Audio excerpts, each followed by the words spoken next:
talk about I had already did a video. I assumed that Eddie Hearn was gonna win the purse bid. He didn't. They lose the purse bid to Karen Chukhadzhian's promoter, KP2 or something like that. They lost about $250,000. So Eddie Hearn loses another purse bid. So now Jaron Ennis welterweight future is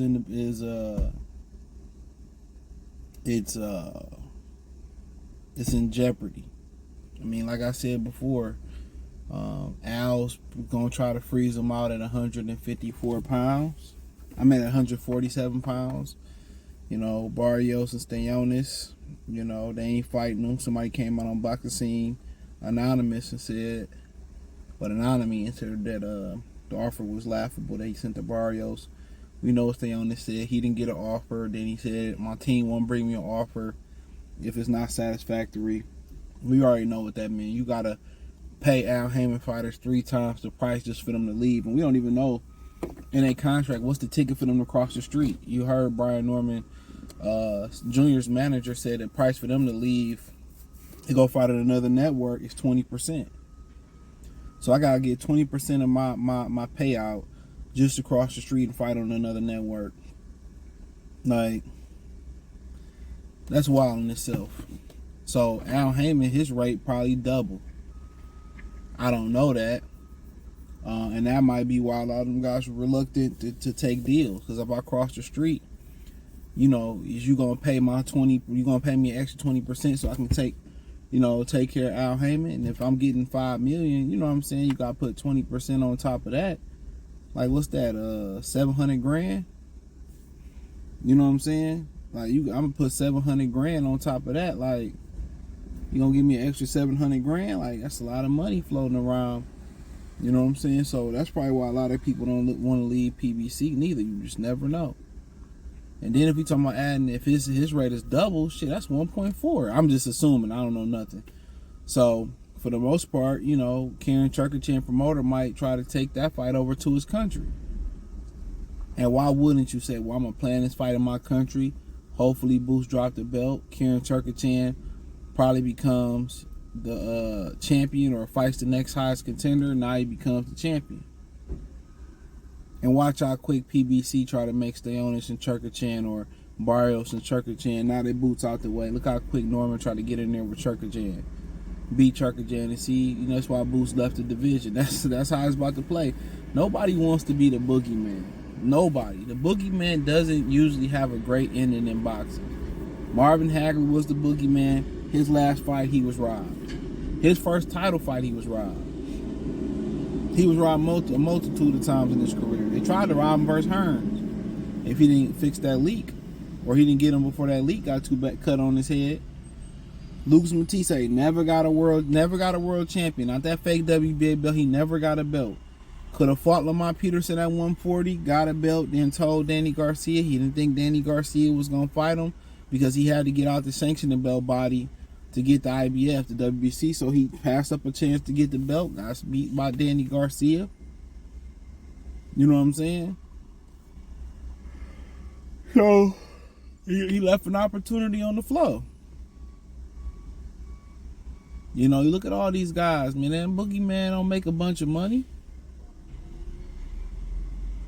Throughout history, guys that gave guys tough fights don't give opportunities. They rarely get the top opportunities, and when they do get top opportunities, they probably fuck around and get robbed. So it's not a position that you want to say, well, I'm the boogeyman. The boogeyman don't do so well financially and don't have a great ending in boxing. So you don't, that's not what you want to be if you're Jaron Boots Ennis. You want to be marketable. You want to get the commercial fans behind you, the casuals behind you, so they can, you know, so they can push for you to get these fights. But Eddie Hearn losing the purse bid to them is hilarious. And it's a blind bid, by the way. So I believe it's a blind bid. You put in how much you think the fight for. If you think they put in. So they trying to get that belt out of his hands. So if I'm not going to unify, then, hey, I might as well drop the belt and I already beat him, so I ain't scared of him. I might as well just drop the belt and go up. But the problem with going up is you most likely, your fate is tied to Terrence Crawford. So if Terrence Crawford get the belt He get the shot with Canelo, then it's a wrap. It's a wrap. Because if Virgil Ortiz, or somebody get that WBA, or Charlo come back and fight Madrimov for the WBA, once Bud drop it, like, Golden Boy ain't giving Boots no opportunity. I'll tell you that right now. And neither is PBC letting Boots get an opportunity. So for the most part, Boots is in a tough position. He got to hope that one of the sanctioning belt bodies give him an opportunity. So basically, he got to hit the reset button and go after the title. He got to hit the reset button and go after the title.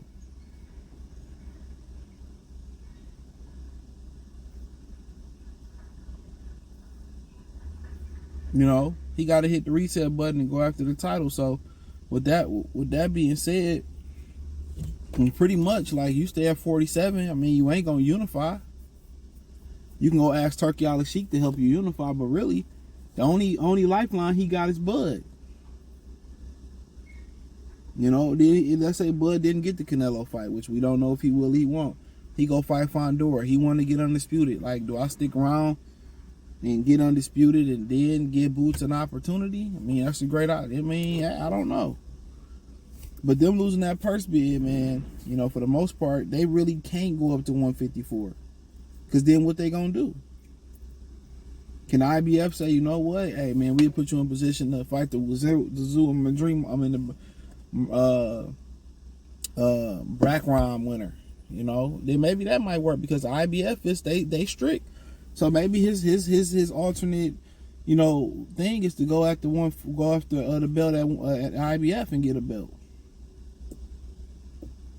Then him and Conor Ben could do it at 54. You know what I'm saying? Conor Ben was already going to jump somewhere up there and fight Chris Eubanks. But I want to see if they going to keep it a honey bun when they come to Al Heyman boxing them out. Really, he at Crawford Mercy, or he going to just keep going the IBF route if he choose not to get this title. So, me personally, I don't know what he should do. If you ain't going to unify at 47,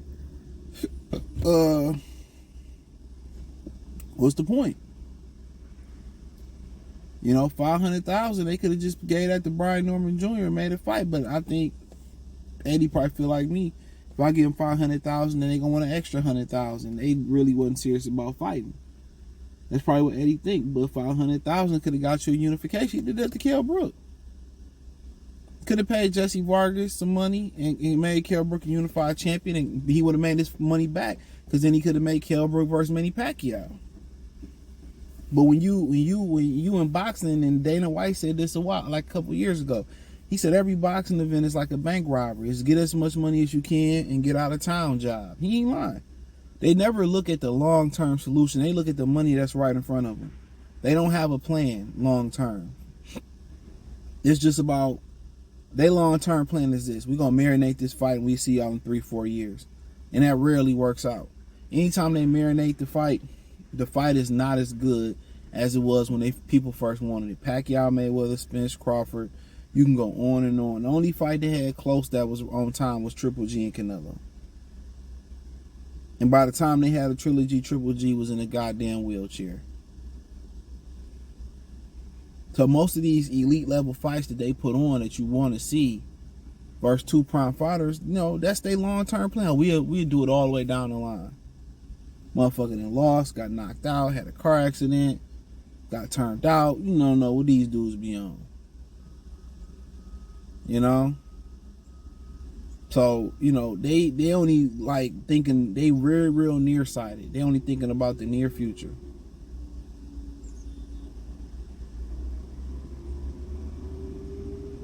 They thinking about the near future. That's it.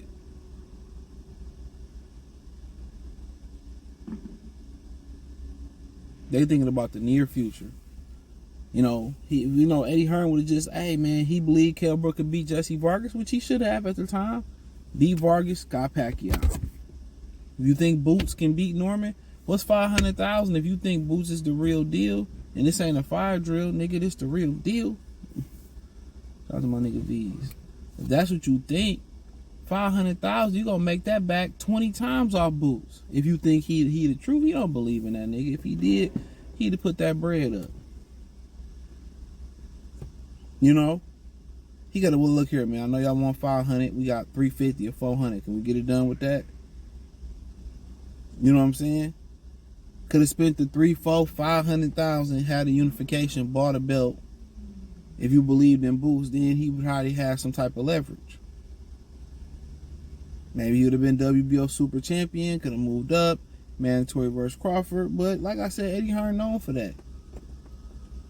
That motherfucker ain't trying to spend no money on his fighters. Either he cheap as hell, or he don't believe.